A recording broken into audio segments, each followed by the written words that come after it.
यहाँ पे बच्चों में लास्ट टर्म पे क्लास वर्क एक्सरसाइज 5 पर डिस्कशन किया था। उसमें मैंने काफी सारे क्वेश्चंस डिस्कस किए थे आपके साथ, और उसमें थ्योरी भी मैंने आपकी अपग्रेड कर दी थी और काफी सारी थ्योरी भी मैंने आपको सिखाई थी, स्पेशली इस बॉल वाले क्वेश्चन में।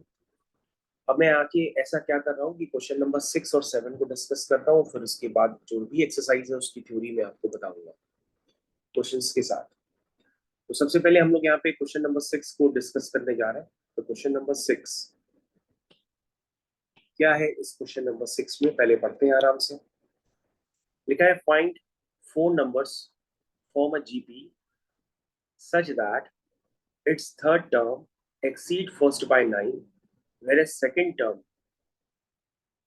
मेरे ख्याल से बच्चों ये क्वेश्चन हम लोग ने किया हुआ है। चलिए, अगर किया नहीं भी हुआ है तो हम लोग उसको दोबारा कर लेते हैं।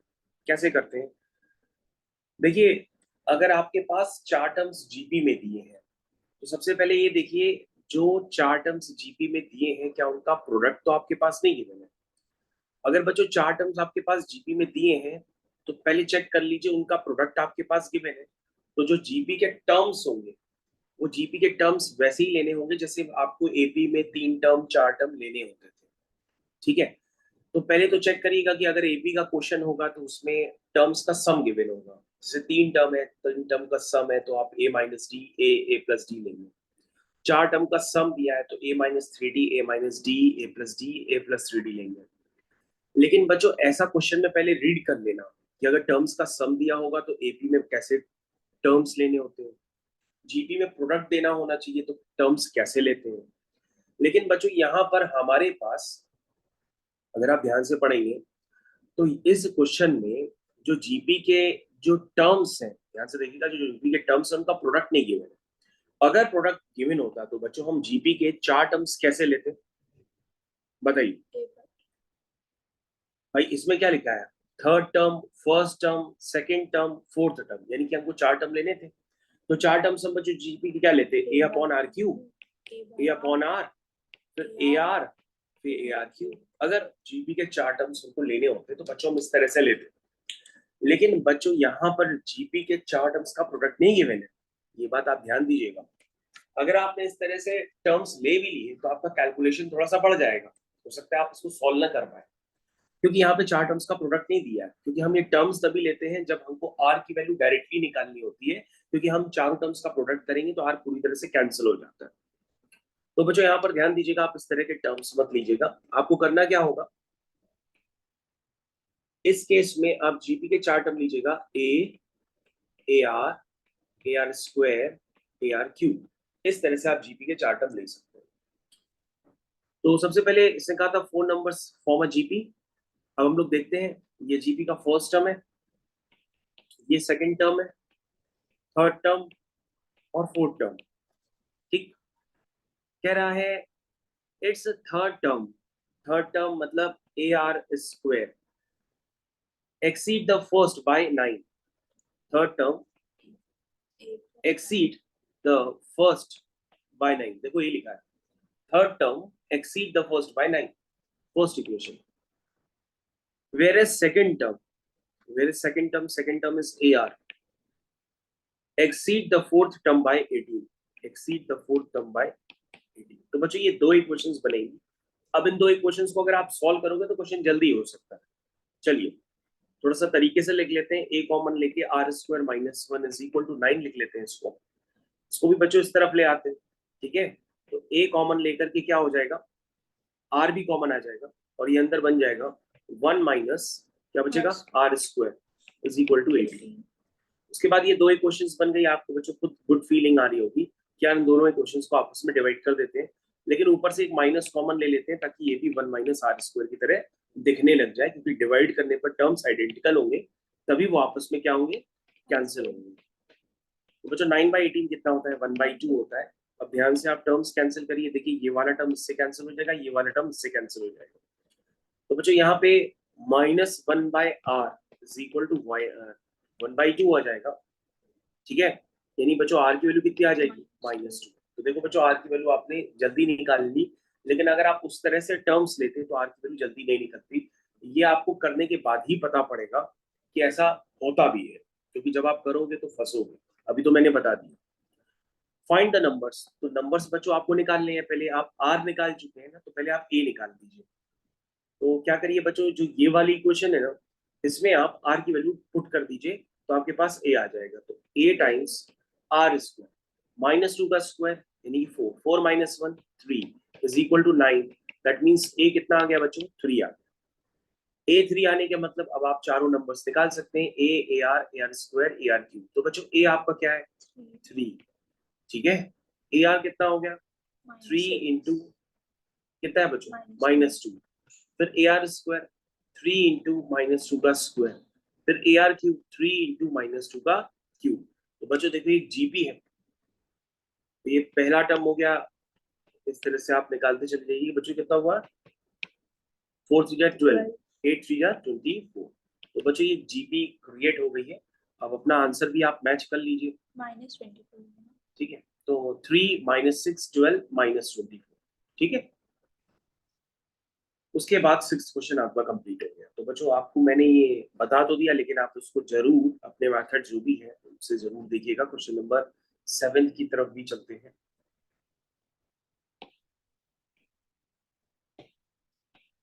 क्वेश्चन नंबर 7 क्या लिखा है, find the numbers A B C between 2 and 18 such that there is sum 25। क्या कह रहा है बच्चों, कह रहा है find the numbers A B C between 2 and 18। कह रहा है 2 और 18 के बीच में आपको 3 नंबर्स निकालने हैं जिनका नाम है ए बी सी, ठीक है। Such that there sum is 25। तो अब बच्चों आपके पास इक्वेशन बन गई कि जो ए बी सी का जो सम है वो क्या है, 25, ठीक है। कह रहा है जो 2 ए बी है वो ए पी फॉर्म करते हैं। इसका मतलब 2 into A is equal to B plus 2, ऐसा आप लिख सकते हैं, क्योंकि अगर 3 नंबर एपी में होते हैं तो बीच वाले का जो डबल होता है वो बाकी दो के सम के बराबर होता है। तो लिखा है बी सी 18 फॉर्म जीपी। तो बी सी 18 बच्चों अगर जीपी फॉर्म कर रहे हैं तो आप लिख सकते हैं C square is equal to 18 B, ठीक है ना। तो बीच वाले का जो स्क्वायर होता है वो बाकी दो के प्रोडक्ट के बराबर होता है। तो बच्चों आपको इस तरह से इक्वेशंस मिल गई हैं। अब आप इक्वेशंस को यूज करिए और जितना जल्दी हो आप सॉल्व करके सोचिए कि वो क्या फॉर्म कर रहा है। बच्चों हम ए बी सी को कुछ एज्यूम तो कर नहीं सकते थे, ऐसा थोड़ा ना हम ए बी सी को ए आर स्क्वायर ले लें, क्योंकि वो जीपी नहीं फॉर्म कर रहे हैं, वो कहीं एपी में भी है कहीं जीपी में भी है, तो आपको ए बी सी ही लेने पड़ेंगे।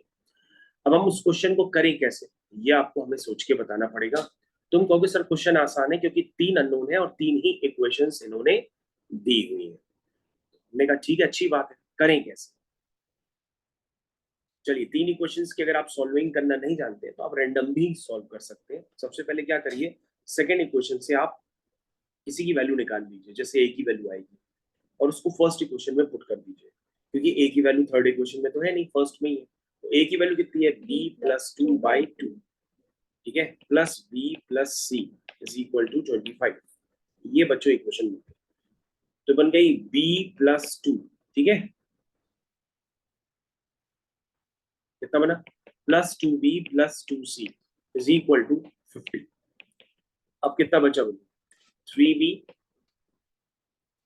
Plus 2c is equal to 50 minus 2 which is 48। ये बच्चों एक इक्वेशन बन गई बी और सी।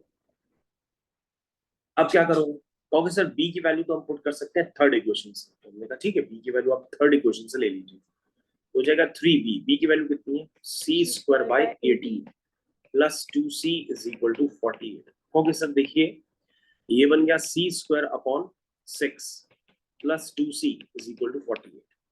अब क्या करें सर, ये सी में क्वाड्रेटिक इक्वेशन बन रही है, तो हम ऐसा करते हैं पूरी इक्वेशन में 6 का मल्टीप्लाई कर देते हैं, तो हो जाएगा सी स्क्वायर 6 2 जा 12c माइनस, बच्चों बताइएगा 6 8 जा 48, 6 4 जा 24 और ये हो जाएगा 28 इज इक्वल टू 0।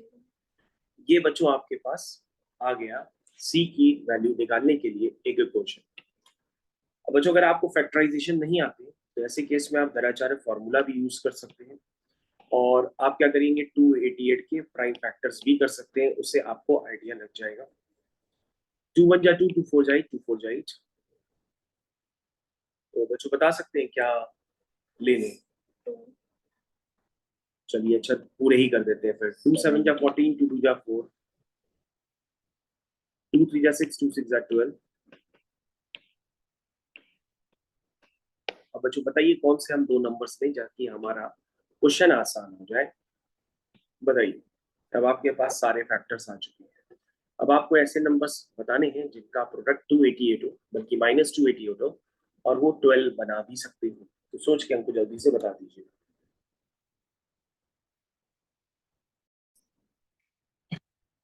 होपफुली बच्चों आपने अपना कैलकुलेशन कर लिया होगा। जब आपने खूब सारे नंबर मल्टीप्लाई किए होंगे तो आपके पास एक पेयर ऐसा बनेगा जो 24 इंटू 12 का है। देखो 3 3 जा 9, ठीक है। तो 3 3 जा 9 लेकर के करेंगे तो नहीं हो रहा, लेकिन अगर आप एक 3 लेंगे, 3 2 जा 6, 6 2 जा 12, ठीक है। और फिर से लीजिए 3 2 जा 6, 6 2 जा 12, 12 2 जा 20। तो 24 और 12, मेरे ख्याल से बच्चों ये वर्किंग आप खुद कर लेंगे, तो आप इसको देख लीजिएगा। 24 और 12, तो बच्चों ये हो गया प्लस का 24। चलो बच्चों डायरेक्ट लिखते हैं। 24 और 12 है ना, तो क्या लिखेंगे? माइनस का 24 और प्लस का 12। तो बच्चों चेक कर लीजिए, माइनस का 24 और प्लस का 12। इसका मतलब बच्चों क्या है? -24 इंटू 12 -288 भी होगा, और -24 प्लस 12 माइनस का 12 भी होगा। तो ये बच्चों एकदम गलत फैक्टर है, क्योंकि हमको जो फैक्टर चाहिए उसमें +12 लिखा हुआ है। तो आप क्या लिखेंगे? C +24 और C -12। अब ये सही है। तो बच्चों यहाँ से C की वैल्यू कितनी निकल करके आएगी? 12 आएगी। C आ गया बच्चों 12। तो बच्चों अगर C आपका 12 आ गया, उसके बाद आप काम अपना धीरे धीरे करते चले जाइए, ठीक है। B क्या था बच्चों? B क्या था आपका? C² upon 18। ये था बच्चों B की वैल्यू, ठीक है। इसको सिंप्लीफाई कर दें। 2 6 जा 12, 2 9 जा 18, 3 3 जा 9, 3 4 जा 12, 3 1 जा 3, 3 2 जा 6, यानी 4 2 जा 8। तो बच्चों डायरेक्टली आप कैलकुलेशन कर लीजिएगा, मैं इसको रफ कर देता हूँ। तो यहाँ से B की वैल्यू कितनी आ जाएगी? 8। B की वैल्यू 8 निकालने के बाद बच्चों आपको A भी निकालना है। A जो है बच्चों वो है B +2 अपॉन 2, यानी कि 5। तो बच्चों वो तीन नंबर ABC आपके निकल करके आ चुके हैं। तो थोड़ा सा कैलकुलेशन बस आप ध्यान रखिएगा, मैंने आंसर तो निकाल दिया, ठीक है। ये आपका A B और C। बच्चों क्वेश्चन नंबर 7 का आप आंसर को जस्टिफाई कर लीजिए। 5 8 और 12, ये क्वेश्चन कंप्लीट हो गया। 5 8 और 12, ठीक है। बच्चों इसी के साथ ये वाली एक्सरसाइज फिनिश होती है और हम लोग नेक्स्ट वाली एक्सरसाइज पर चलेंगे। अब एक्सरसाइज 6।